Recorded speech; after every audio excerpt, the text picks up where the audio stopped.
Petrol सस्ता हुआ या महंगा और डॉलर ने फिर क्या कर दिया, ये खबर हर पाकिस्तानी के लिए जानना बहुत ज़रूरी है।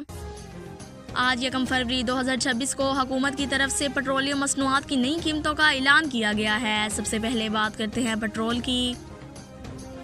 आज पेट्रोल की कीमत में कोई तब्दीली नहीं की गई, यानी पेट्रोल वही रेट पर मिल रहा है जो पहले था।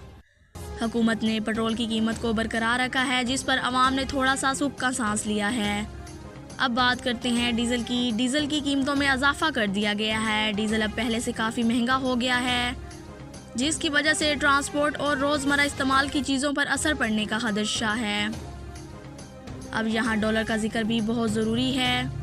इस वक्त मार्केट में डॉलर की कीमत में भी उतार चढ़ाव चल रहा है और डॉलर के महंगा होने का सीधा असर पेट्रोल और डीज़ल की कीमतों पर पड़ता है।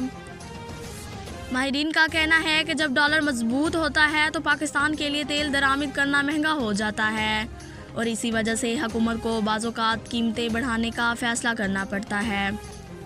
इसलिए पेट्रोल को तो फ़िलहाल बरकरार रखा गया है, लेकिन डीज़ल महंगा कर दिया गया है ताकि हुकूमती अखराजात को किसी हद तक कंट्रोल किया जा सके।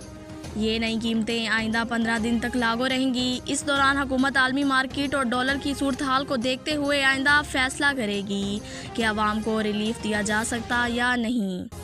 सोशल मीडिया पर इस खबर पर काफ़ी बहस हो रही है। कुछ लोग कह रहे हैं कि पेट्रोल बरकरार रखना अच्छा फ़ैसला है, जबकि कुछ का कहना है कि डीज़ल और डॉलर दोनों की वजह से महंगाई मज़ीद बढ़ सकती है। आपका क्या ख्याल है, क्या डॉलर की वजह से पेट्रोल और डीज़ल मज़ीद महंगे हो सकते हैं? अपनी राय कमेंट्स में ज़रूर दें। मैं हूँ ईशा हुसैन, आपको देती रहूँगी हर अहम खबर आसान, साफ़ और काबिल एतमाद अंदाज में।